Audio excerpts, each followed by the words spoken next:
Bonjour à toutes et à tous, je suis Ben des Recettes Ludiques et voici mon retour sur le GA 2022.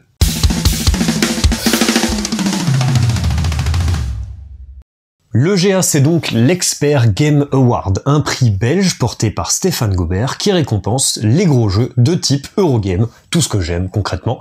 Les résultats de cette année 2022 sont Voyageurs du Tigre du Sud en 4e position, mais sans démériter, suivi de Weather Machine en 3e place, Fédération en 2e position, et le grand gagnant de cette année, c'est Carnegie. Sans trop rentrer dans les détails, le fonctionnement de l'EGA est différent de celui du Diamant d'Or, déjà de par les méthodes et les critères de sélection, ainsi que le nombre de finalistes. Vous voyez qu'on est à la moitié du nombre représenté par les diamants. Je vous mettrai dans la description de la vidéo un lien pour vous rendre sur le site officiel si vous voulez plus de détails.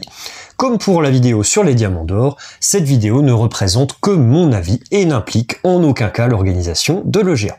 En préambule, pour ce qui concerne mon classement personnel, j'avoue que j'ai pas mal ramé pour arriver à mettre ces 4 jeux dans l'ordre, tellement je trouve que la qualité cette année des 4 finalistes est élevée. J'ai donc dû utiliser un système de notation sur les différents critères qu'on va passer en revue tout de suite, mais voilà, en tout cas, je tenais à remercier les présélectionneurs pour leur travail parce que c'est vraiment 4 jeux d'une très grande qualité qu'on a cette année. Les différents critères de notation à avoir en tête au moment de l'EGA sont les suivants. Tout d'abord, la rejouabilité. Le plaisir de jeu, notamment celui qui est pris dès la première partie. L'équitabilité, c'est-à-dire l'équilibre entre les différentes factions si elles existent, ainsi que celui qui concerne les ressources de départ. Le niveau de complexité qui doit bien sûr être relativement difficile, mais sans arriver à créer de l'analysis paralysis. La simplicité, que moi je nommerais plutôt le critère d'épuration, c'est-à-dire un jeu bien terminé, sans salade de points massifs, sans trop de micro-règles.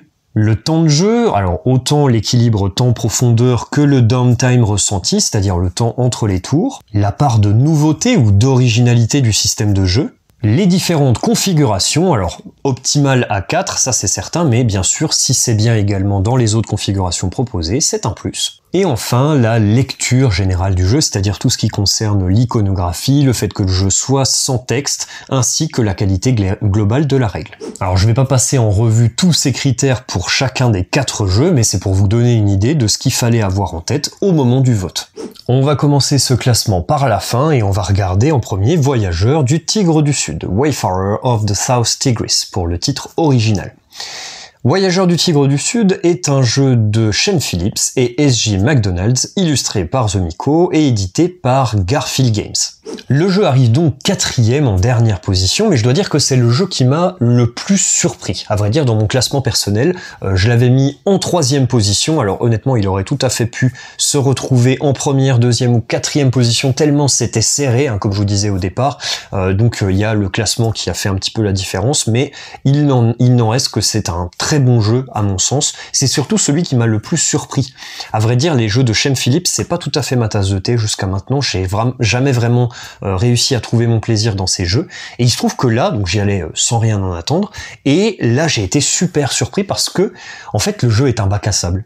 Donc vous avez énormément de choix qui s'offrent à vous, plein de possibilités dès le premier tour et à tous les tours, et vous allez devoir composer avec tout ça, tout ce qui vous arrive dans la tête au début, et il va falloir faire des choix dans une direction bien particulière. Alors, bien sûr, pour moi, c'est un avantage parce que j'adore quand c'est très ouvert comme ça. Par contre, il y en a certains qui vont se retrouver bloqués parce qu'ils vont pas réussir à se décider. Donc, potentiellement, un petit peu de création d'analysis paralysis. Je soupçonne d'ailleurs que c'est une des raisons pour lesquelles il termine en dernière position. En tout cas, moi, ça m'a pas dérangé plus que ça. J'ai trouvé même ça très agréable que le jeu soit hyper ouvert de cette manière. Il y a autre chose que j'ai beaucoup aimé, c'est la gestion du timing. La partie est gérée en réalité par une frise qui se trouve sur le plateau central. Vous devez avancer de case en case en direction de l'arrivée. Celui qui arrive en premier sur la case d'arrivée déclenche la fin de la partie. L'idée, c'est que pour passer d'une case à une autre, vous avez plusieurs chemins que vous pouvez emprunter, et pour passer d'une case à une autre, vous avez des conditions qui correspondent à un certain nombre de symboles, ou à un certain coût, ou à quelque chose qu'il vous faut posséder, et donc le jeu s'oriente autour de ça, c'est-à-dire que vous allez devoir réaliser des collections de symboles qui se trouvent sur des cartes, sur des tuiles, et en assemblant tous ces symboles, vous allez pouvoir à la fois gagner un maximum de points de victoire et également avancer sur cette frise en direction de la fin de la partie. Donc cette gestion de timing était vraiment particulièrement intéressante, j'ai trouvé. Bien sûr, il y a une possibilité de rush vers l'arrivée qui est pas forcément toujours payante. On a vu des parties justement où le joueur qui avait rush, finalement s'est fait complètement gratter par un joueur qui avait bien géré les points de victoire qu'il avait pu accumuler jusque-là. Et donc, voilà, je pense que c'est plein de chemins possibles vers la victoire et cette gestion du timing me plaît énormément, en tout cas sur les 2 parties que j'ai réalisées. Voilà, c'est à noter également, j'ai fait 2 parties du jeu, les 2 parties étaient à 4 joueurs, j'ai beaucoup aimé cette gestion du timing. Dans les points un petit peu plus discutables, le jeu est orienté autour de 4 grosses pioches de cartes. Alors, je l'ai pas énormément ressenti pendant mes parties parce qu'on a joué à 4 joueurs, je pense que ça doit plus se produire à 3 ou encore plus à 2, mais effectivement on est quand même assez dépendant de ce qui sort. On a donc 4 paquets de cartes, 4 rivières de cartes associées, et on n'a pas de moyen de clean en fait ces rivières de cartes. Donc ça c'est vrai que c'est un petit peu dommage. On a la possibilité d'aller chercher dans certains paquets les 3 premières cartes du dessus du paquet. Si ça tombe pas bien, ça tombe pas bien. Maintenant, voilà, je pense qu'il faut mettre un petit peu ça en balance parce que il y a énormément de jeux qui dépendent d'une pioche de cartes et où il faut faire les meilleurs choix en fonction de ce qui sort. Bien sûr, on a envie de faire les meilleures collections possibles. Bien sûr, on a envie d'avancer sur la frise et donc de répondre aux différentes conditions qui nous sont proposées. Mais les choix qu'on a à faire sur la frise, il faut bien sûr les anticiper et surtout essayer de choisir le meilleur chemin. En principe, on n'est jamais bloqué complètement sur un chemin. On a toujours une possibilité de s'en sortir en allant d'un côté ou de l'autre. Mais c'est sûr que si on a pris un chemin dans lequel on a quasiment aucun symbole et qu'on va forcément arriver sur cette contrainte à un moment donné, c'était pas le bon choix, ça c'est très clair. Maintenant, voilà, je demande à faire quand même plus de parties, notamment sur un nombre de joueurs plus restreint pour voir si cet effet un petit peu de blocage, notamment sur la frise, se produit du fait de ces pioches de cartes. Toujours dans les points à améliorer éventuellement, on peut noter l'absence d'un carnet de scoring. Alors c'est vrai qu'il y a quand même une petite salade de points à la fin. Il y a une application sur téléphone qui sert à compter les points. Alors je déteste les applications à l'intérieur des jeux, c'est-à-dire quand ils sont sur la table pendant qu'on joue, mais pour compter les points, ça me va, j'accepte, je suis d'accord. Simplement voilà, c'est vrai qu'un petit carnet de scoring physique, ça aurait été intéressant à avoir dans la boîte. Bon, il faut quand même noter que le tarif du jeu est hyper raisonnable, on est autour des 40 € et on a une boîte qui a un format normal, contrairement au jeu de Shem Phillips jusqu'à maintenant, enfin de Garfield Games plutôt, jusqu'à maintenant qui avait un format qui était plus petit. Ici on est passé sur une boîte standard, donc ça c'est plutôt à saluer je trouve. On peut noter que dans la boîte il y a beaucoup de vide pour accueillir potentiellement des extensions qui arriveront plus tard. En tout cas, voilà, je trouve que l'équilibre entre le prix, le matériel et la qualité globale du jeu est bien équilibré, donc je vais pas trop forcer sur le carnet de score qui manque. Allez, dernier petit point qu'on peut souligner, alors cette fois-ci qui m'est beaucoup plus personnel. Le jeu est fait par un trio gagnant, donc Shem Phillips, Zomico, Garfield Games, qui est au même titre que Vital Lacerda, Yann O'Toole, Eagle Griffon. Voilà, c'est un peu des trios comme ça, auteur, illustrateur, éditeur.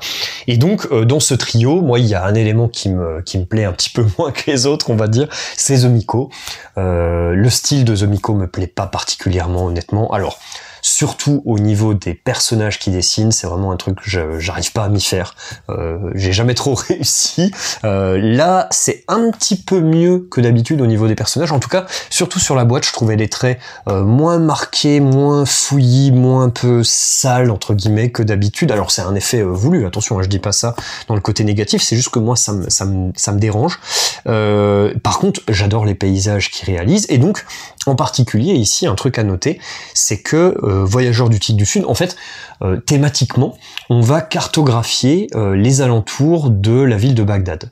Et donc l'idée c'est que on va avoir sur notre plateau, d'un côté on va avoir tout ce qui est le bord du Tigre, donc toute la partie fluviale portuaire. D'un autre côté on va avoir les bâtiments sur terre, les bâtiments, les paysages, et au-dessus de tout ça, on va avoir ce qu'on appelle la voûte céleste avec des cartes espace où on va pouvoir cartographier le ciel. Et donc je trouvais que la thématique effectivement était plutôt bien implémentée. Alors Stéphane, quand il m'a expliqué les règles la première fois qu'on a joué ensemble, c'est vrai qu'il m'avait dit que on ne pouvait pas poser de carte espace tant qu'il y avait rien en dessous pour soutenir la voûte céleste. Effectivement, c'est quand même assez logique. Je trouve que le thème est plutôt bien implémenté ici, contrairement au jeu de Shane Phillips jusque-là, qui je trouve en fait avait un thème plutôt plaqué et pas hyper intéressant, en tout cas qui n'aidait pas du tout à comprendre le jeu. Bah là, je trouve que ça a été plutôt pas mal. Donc voilà, en termes d'illustration, à perfectionner, enfin à changer d'illustrateur quoi concrètement pour moi, mais voilà, ça m'est très personnel. Et par contre, en termes de thématique, un vrai effort de réaliser, et ça c'est quand même assez chouette. Pour conclure sur Voyageurs du Tigre du Sud, qui finit 4e dans le classement officiel de l'EGA, 3e dans mon classement personnel. Alors je vous dis tout de suite, j'en ai quasiment pas un de bon au niveau du classement, donc voilà, c'est pas grave, c'est comme ça. En tout cas, c'est un jeu que je vais garder, que je vais approfondir parce que j'ai envie d'en faire plus de parties, notamment à 2, pour voir si ça fonctionne aussi bien. Si ça fonctionne bien à 2, alors là vraiment je serai complètement conquis, parce que pour le moment le jeu me plaît beaucoup. J'ai pas fait assez de parties malheureusement, donc il faut que j'y retourne, et en tout cas c'est sûr que pour le moment ça reste dans ma ludothèque, et ce sera joué pour sûr. On continue avec en 3e position Weather Machine de Vital Lacerda, illustré par Yann O'Toole et édité par Eagle Gryphon Games. Weather Machine que je connaissais déjà puisqu'il était déjà dans les finalistes du Diamant d'Or, et donc j'avais eu l'occasion d'en faire quelques parties. C'était ma 4e partie lors de ce week-end de l'EGA, et honnêtement c'est le jeu que j'ai classé en premier, alors bien sûr à quelques points près comme je vous le disais, mais simplement c'est le jeu sur lequel j'ai pris le plus de plaisir pendant le week-end, tout simplement, parce que c'était ma 4e partie, et là je pense que ça y est, je commence vraiment à bien maîtriser le jeu, et à prendre du plaisir, à anticiper les différentes actions, à jouer un petit peu avec le positionnement de mes adversaires, à essayer de voir où est-ce que je vais pouvoir me placer discrètement. J'ai pu voir qu'il y avait plusieurs choses qui fonctionnaient. J'ai joué 4e quasiment toute la partie, ça m'a pas du tout empêché de l'emporter. J'ai pu remporter également le prix Nobel, je savais pas si c'était vraiment jouable ou pas. Je l'ai attrapé de justesse, mais je pense qu'on peut l'avoir finalement même un petit peu plus tôt dans la partie. Bref, c'est là où je me suis le plus régalé. C'est clairement le plus difficile des 4 et d'assez loin, même par rapport à Fédération et Carnegie. Mais par contre, c'est bien sûr celui qui est le plus plaisant, je trouve, à optimiser. C'est pas le plus difficile des Lacerda. C'est un des plus difficiles à anticiper peut-être, mais il n'y a pas foultitude, je trouve, de micro-règles. Alors il y en a quelques-unes, c'est quand même un petit peu gênant, il y a des trucs qui sont complètement en dehors de... En fait, on comprend pas du tout pour quelle raison on le fait, mis à part pour une mécanique de vraiment pur gameplay, parce qu'on en a besoin dans le jeu, on doit faire ça, mais ça correspond à rien. Déjà qu'au niveau thématique, on n'y est pas, enfin vraiment, moi je sais pas ce qu'on fait dans ce jeu, quoi. On fait des expériences sur la météo, mais quand, quoi, comment, les 3 laboratoires, à quoi ça correspond, pourquoi ça déclenche ça quand on active ce truc. Alors là, c'est le chaos total, mais ça fonctionne très très bien mécaniquement, c'est ultra bien illustré, enfin moi je suis très très grand fan, contrairement à Zomiko, moi je suis beaucoup plus fan de Yann O'Toole, et je trouve que son iconographie est toujours, alors peut-être pas toujours, mais en tout cas la plupart du temps, très claire. Je trouve qu'ici c'est extrêmement clair, il y a un petit truc où effectivement on peut se dire pourquoi est-ce qu'il a mis ses roues ici alors qu'on s'en sert pas, mais bon, vraiment c'est tout à fait négligeable à mon sens, et surtout réaliser une iconographie d'aussi grande qualité sur un jeu aussi compliqué, moi je suis toujours ultra admiratif par rapport à ça. Le jeu est clairement optimisé à 4 joueurs, je pense qu'aussi à 3 joueurs ça doit vraiment bien fonctionner. En revanche, à 2 joueurs, je vous le déconseille vivement, parce que pour moi on retrouve pas du tout l'essence du jeu à 2 joueurs. L'anticipation est nettement moindre, on a moins de déclenchement d'action à l'intérieur du jeu, il y a beaucoup moins d'interaction évidemment puisqu'on n'est que 2. Je trouve que ça devrait être un jeu 3-4. On en parlait dans les voituriers ludiques, dans l'épisode sur le nombre de joueurs sur les boîtes. Pour moi, il n'y a pas lieu d'écrire 2 joueurs sur la boîte de Weather Machine parce que ça fonctionne tout simplement pas. Je suis désolé, mais ça marche vraiment pas. Donc jouez-y à 3 ou 4 pour sûr. Là, c'est vraiment une configuration dans laquelle il fonctionne bien. Enfin, un des plus gros problèmes du jeu, à mon sens, c'est la rejouabilité. Non pas qu'il n'y ait pas suffisamment de variabilité, d'interaction entre les joueurs, ça c'est vraiment assuré à 100%. Le problème, c'est de trouver les joueurs qui vont accepter d'y jouer, c'est d'arriver à maintenir les règles en place, en fait, chez la personne qui va expliquer les règles, parce que le problème, c'est ça, c'est que si on n'y joue pas pendant un certain laps de temps, forcément, les règles vont s'estomper, vont disparaître, donc il va falloir refaire une session d'apprentissage des règles, les retransmettre à des joueurs, éventuellement, si c'est des nouveaux joueurs, il faudra attendre qu'ils aient plusieurs parties pour arriver à prendre du plaisir. Bon, voilà, c'est vraiment une expérience, ça a forcément un prix. Maintenant, à vous de voir si vous souhaitez investir ce prix pour avoir l'expérience du jeu. Mais en tout cas, moi j'ai beaucoup aimé cette quatrième partie du jeu que j'ai fait et j'espère avoir l'occasion d'en refaire avec des joueurs et peut-être un petit peu régulièrement, au moins pour un petit temps, pour en faire, je sais pas, 3-4 autres, ça serait vraiment super. Pour conclure sur Weather Machine, il termine donc à la 3e place. Je l'avais mis en première position de mon classement. Voilà, bon, ça n'a pas forcément payé. C'était un des jeux certainement les plus clivants qui faisait partie de l'EGA cette année. En tout cas, c'était clairement le plus difficile en termes de complexité pure. On arrive au jeu qui termine 2e sur le podium. Il s'agit de Fédération, à un tout petit point derrière Carnegie. Fédération, un jeu de Mathieu Verdier et Dimitri Perrier, illustré par Miguel Coimbra et édité par Explorate. Alors avant de parler du jeu, vous pouvez noter quand même que je suis très pote avec Mathieu, Dimitri et Anne-Cat, donc mon avis sur le jeu vaut ce qu'il vaut. J'ai fait pendant l'EGA je pense 6 ou 7e partie de Fédération, alors c'était peut-être même un petit peu plus, mais j'ai pas noté les parties auparavant, donc je m'en souviens pas forcément. Mais en tout cas, voilà, j'ai joué plusieurs parties de Fédération, on en avait fait une vidéo avec Lily justement au moment de la campagne Kickstarter, on avait eu le prototype. Au moment où on en avait parlé, j'étais pas complètement convaincu, à vrai dire. J'en avais parlé, j'avais trouvé ça bien, mais sans plus, et effectivement j'étais resté un petit peu sur ma faim.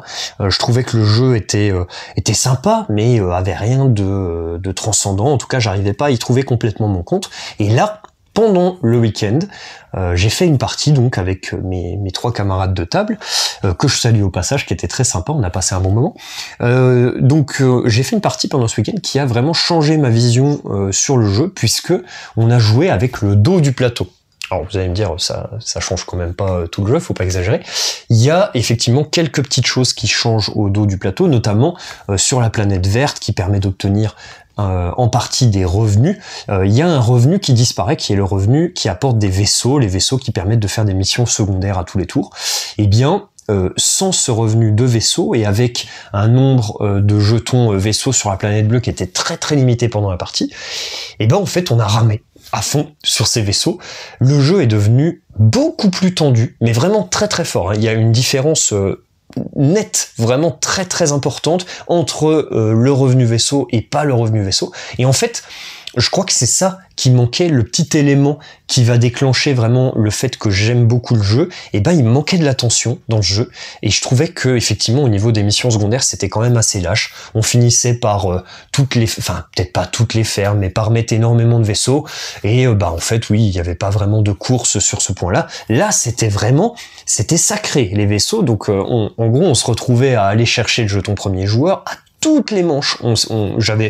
Ça m'est pas arrivé sur les parties précédentes que toutes les manches le jeton premier joueur soit clamé, et ben là ça s'est produit à chaque fois, et en plus assez vite, de manière à aller chercher les cases du Sénat qui proposaient 1 ou 2 vaisseaux pour essayer de grappiller un petit peu quelques missions secondaires. Donc voilà, j'ai énormément aimé l'expérience que j'ai fait de cette partie pendant le week-end de l'EGA. Ça a vraiment changé ma façon de voir le jeu, parce qu'effectivement il manquait ce petit élément, donc j'étais très très satisfait de voir qu'effectivement le jeu tournait ultra bien avec cette nouvelle phase du plateau. J'ai échangé un petit peu avec Dimitri notamment là-dessus, qui me disait que mettre ça dans les pattes d'un nouveau joueur, effectivement ça paraît quand même assez difficile, et je suis assez d'accord. Il y en a qui vont beaucoup aimer, je pense que moi j'aurais joué avec ça tout de suite, ça m'aurait complètement convenu, mais c'est vrai que c'est beaucoup plus sec, beaucoup plus difficile de prime abord, et donc voilà, c'est peut-être pas à mettre entre toutes les mains au début, mais en tout cas moi je l'ai vraiment apprécié avec cet apport du pas de vaisseau en revenu. Ce que j'aime particulièrement dans le jeu, en dehors de cette tension que j'ai découvert pendant le GA, c'est le système de Sénat, est vraiment très bien pensé. Effectivement, il y a pas à dire, hein, ça fonctionne très très bien. Donc on va effectivement se placer sur un Sénat, donc une sorte de matrice qui va nous permettre de à la fois nous placer dans des lignes pour obtenir une majorité au niveau du système de vote, nous placer d'un côté ou de l'autre du Sénat pour pouvoir voter sur l'une ou l'autre des récompenses qui va être appliquée à tous les joueurs, et en plus de ça qui va nous permettre éventuellement de financer le super projet qui se trouve en face de la colonne dans laquelle on place son jeton. Donc plein de choses dans ce Sénat, plein d'interactions très indirectes, hein, bien sûr, mais plein d'interactions qui vont justement amener les joueurs à se confronter un petit peu et presque à amener un côté négociation à la Parlotte, vraiment de non mais tu peux quand même pas lui donner autant de points et tout ça, t'as vu où est-ce qu'il est devant et tout, et quelque chose qui va permettre de ne pas avantager un joueur qui serait parti tout seul sur une planète en particulier, qui serait vraiment très très loin devant sur une seule planète en particulier, qui se retrouvait très détaché en fait des autres joueurs, et du coup qui se retrouverait seul à voter pour ce parti-là au moment du vote dans le Sénat. Et donc je trouve que tout ça combiné, ça fait que ça fonctionne bien. Alors, il y a une contrepartie quand même, c'est que, à mon sens, le jeu fonctionne très bien à 4.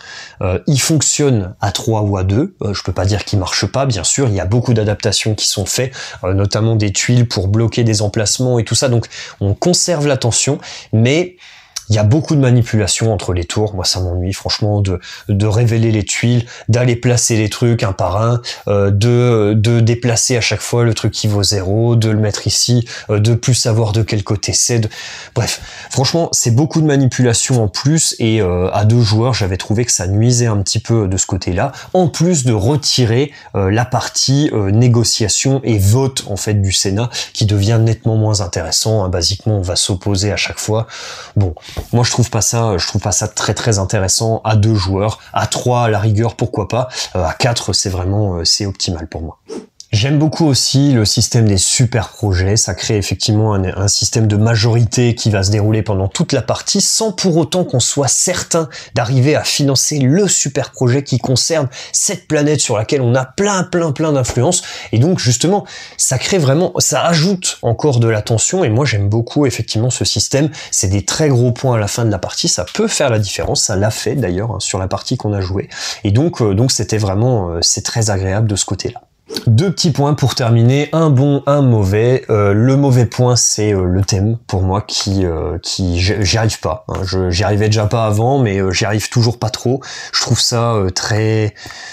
J'ai du mal à comprendre ce qu'on fait exactement. On a eu une très longue discussion avec Dimitri et Steve notamment, mais je suis toujours pas convaincu. J'ai du mal de me projeter sur les actions qu'on réalise. Je trouve que ça sert pas particulièrement le jeu, en tout cas l'apprentissage des règles. Moi, j'ai rien trouvé de particulier qui m'aidait à mieux comprendre. Bon, maintenant voilà, il y en a qui apprécieront certainement. Et point positif, par contre, j'ai découvert le matériel de la version Deluxe pendant le week-end. J'ai trouvé ça extrêmement agréable. En fait, le jeu est très très confortable à jouer, et c'est encore une plus forte raison de le jouer à 4, parce que on n'a pas envie de se bouffer toutes les manipulations, tellement c'est agréable de jouer avec les petites médailles en bois, avec les jetons assez gros et tout ça, justement des différents de nos pions actions et tout. Non, franchement, en termes de matos, on est vraiment ultra bien. C'est des petits jetons poker, nos jetons d'action au format pas complètement mini chip, mais un peu intermédiaire. C'est hyper agréable à manipuler. Moi, j'ai vraiment adoré. Donc voilà, le matériel est super bien pour un prix qui est tout à fait raisonnable, même en version de luxe. Donc ouais, c'est quand même vraiment un super bon point pour le jeu.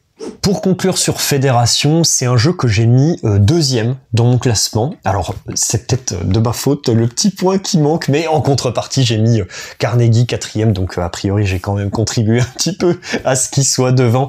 J'ai quand même beaucoup aimé, clairement, la partie de ce week-end m'a vraiment m'a remis, en fait, m'a réaccordé avec le jeu, j'ai envie de dire, parce que jusque-là j'étais un petit peu mitigé, et au final là j'ai vraiment trouvé quelque chose de tout à fait différent, donc carrément bien. Donc du coup je vais le garder, et j'espère qu'on aura l'occasion d'en refaire des parties, notamment à 4 avec Lily qui elle l'adore. On termine enfin par le grand gagnant de l'EGA 2022, il s'agit de Carnegie, un jeu de Xavier Georges illustré par Yann O'Toole et édité par Queen Games. Alors effectivement, le jeu termine 4e dans mon classement. Alors comme je vous disais, c'est de toute façon, ça s'est joué à vraiment très peu de points, mais clairement le jeu mérite de gagner. Il a été nommé aux As d'or, il a été nommé au Diamant d'or et il finit par gagner le GA pour un auteur belge, c'est quand même assez chouette. Donc c'est très cool pour Xavier Georges, hein, bien sûr, bravo à lui. C'est un très chouette jeu, j'en ai déjà parlé plusieurs fois, je trouve que le jeu fonctionne extrêmement bien. J'avais un petit doute éventuellement à émettre, c'était sur la rejouabilité parce que il y a cette map qui est fixe, effectivement qui change jamais, donc les emplacements ainsi que les différentes récompenses sont fixes et donc on pourrait éventuellement avoir un doute quant à la rejouabilité, la variabilité en fait matérielle du jeu. Et ben pas du tout. J'ai encore fait une partie pendant le GA justement, donc là je pense que c'est le jeu que j'ai le plus joué, hein. J'ai au moins 10-15 parties sur le jeu facilement. J'ai découvert en fait une autre facette du jeu, on va dire. On a joué une partie qui était cataclysmique en fait. On avait une tuile avec les différentes récompenses et les régions dans lesquelles on allait récupérer des ouvriers qui étaient déjà très mal designées. Ça collait pas du tout, les différentes lignes allaient pas ensemble. On commençait par financer à chaque fois et puis on avait les mêmes régions systématiquement. Enfin, ça n'allait pas. Concrètement, ça matchait pas déjà dès le départ.